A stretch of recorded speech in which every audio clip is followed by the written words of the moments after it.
sua mente, na sua cabeça, e pela atitude dele, esses teólogos defendem isso. Porque senão, observe, Jairo se aproxima de Jesus e pelas palavras e pela atitude de Jairo, ele estava dizendo que Jesus era meramente um profeta.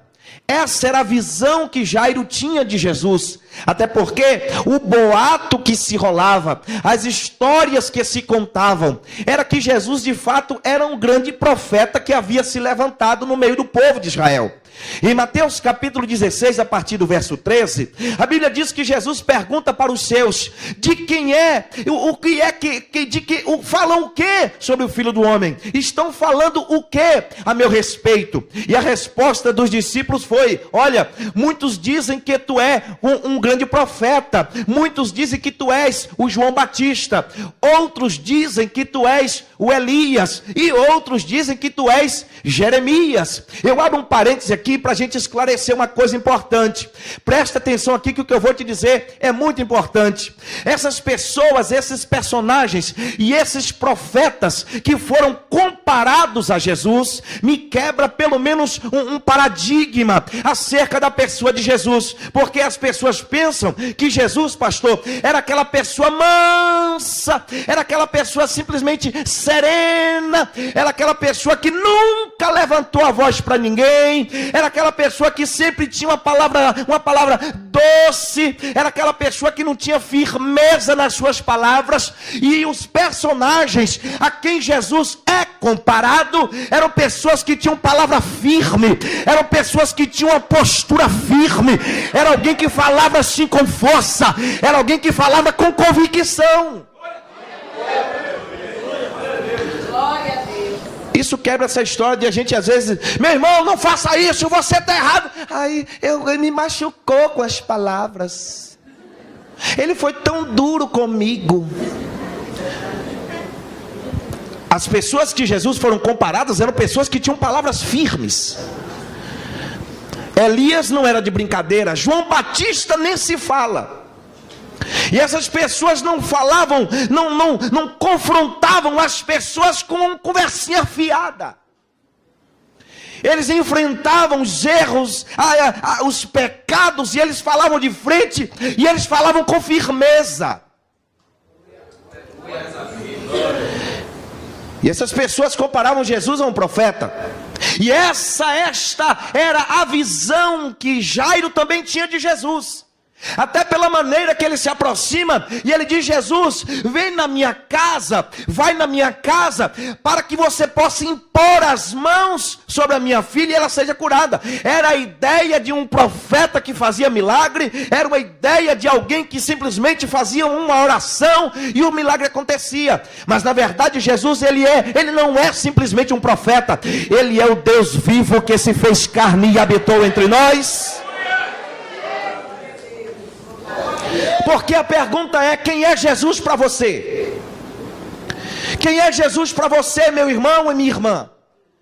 Porque ainda hoje as pessoas têm uma visão distorcida de quem é Jesus. As pessoas pensam que frequentar a igreja, acompanhar e ser discípulo de Jesus, é simplesmente vir ao culto, ouvir uma palavra bonita, ouvir uma palavra agradável, mas sem ter compromisso. E muitas pessoas até na segunda-feira vai a centros espíritas, consulta cartomante, não importa, o importante é ouvir uma palavra de Jesus. Ainda não entendeu quem é Jesus. Ainda não compreendeu que Jesus, ele está acima de tudo, acima de todos. Ele é Deus exaltado na terra, exaltado nos céus. Carinhosamente pergunta para quem está do teu lado, quem é Jesus para você? Ele é simplesmente um milagreiro? Ele é simplesmente um profeta? Ou ele verdadeiramente é o teu Senhor? Ele é o teu Salvador? Ele é o Filho de Deus?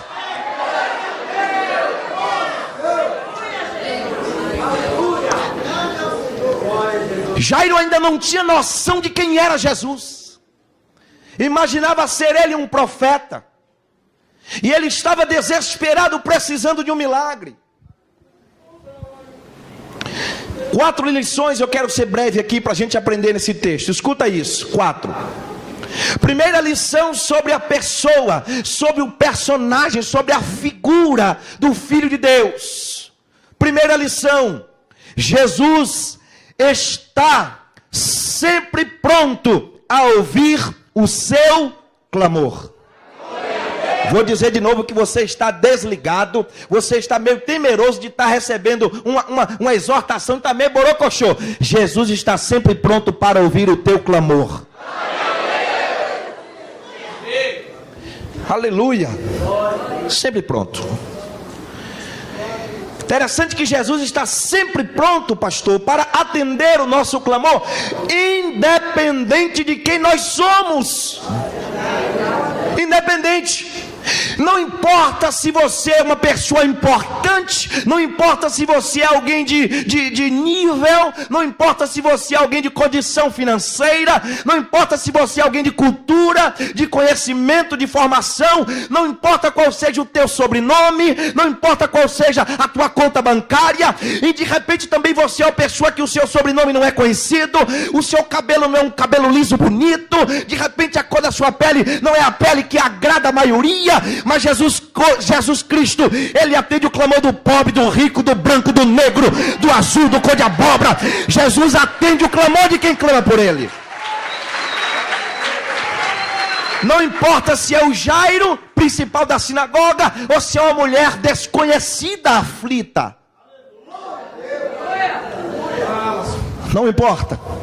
Nós, os homens, é que costumamos olhar pela aparência. E nós estamos vivendo dias difíceis, porque a aparência tem prevalecido. E eu quero dizer para você não ficar tão decepcionado assim, que isso não é da agora. O próprio profeta Samuel, ele também escolheu o rei pela aparência.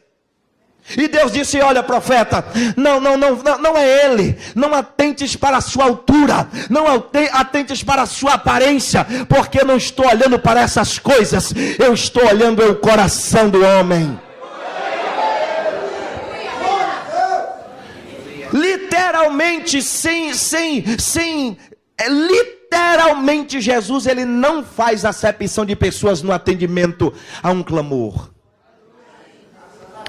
Não importa quem você seja, não importa se você não tenha valor para a sociedade, não importa inclusive se você está sendo desvalorizado por seus familiares, não importa se o seu patrão não vai com a tua cara simplesmente porque você é crente, mas saiba que existe um Deus no céu que atende o clamor daquele que clama por Ele. Paulo, escrevendo aos Romanos, no capítulo 10, versículo 11, ele disse: todo aquele que invocar o nome do Senhor será salvo. Profeta Jeremias, falando da parte de Deus, ele disse: clama a mim e responder-te-ei, e anunciar-te-ei coisas grandes e ocultas que tu não sabes. Sabe o que nós precisamos fazer, irmãos? É clamar a Ele, pedir a Ele, suplicar a Ele, ir a Ele, falar com Ele. Fala para o vizinho assim: clame a Ele, diga isso. Clame, tem solução para o teu problema. Clama a Ele, para de ficar correndo atrás dos homens. Clama a Ele, meu querido.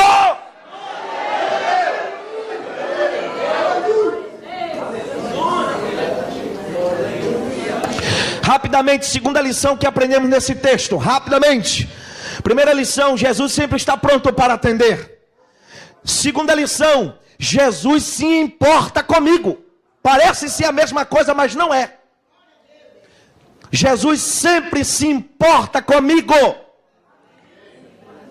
Jesus, quando ele salta do barco, quem estava esperando ele? Quando Jesus salta do barco, quem estava esperando Jesus?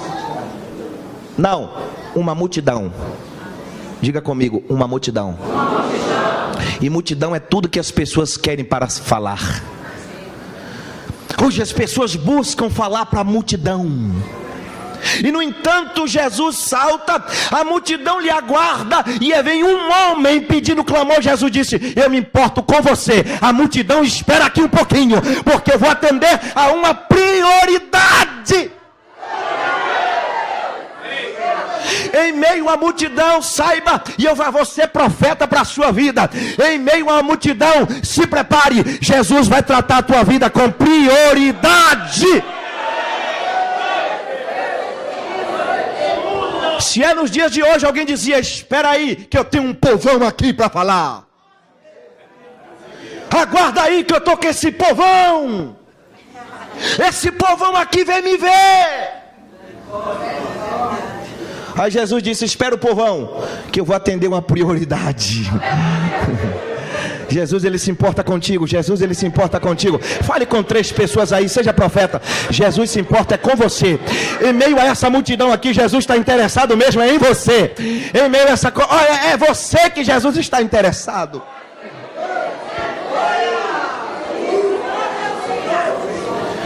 Agora observe como Jesus sempre se importa com o homem. A multidão fica para trás, deixa para depois, até acompanhar ele, mas ele já não dá mais essa importância à multidão. E ele está indo atender um clamor, alguém que ele se importava. E no meio da multidão, no meio daquela caminhada, aí surge uma outra figura. Jesus sempre trabalha com prioridades. Jesus sempre trabalha com prioridades.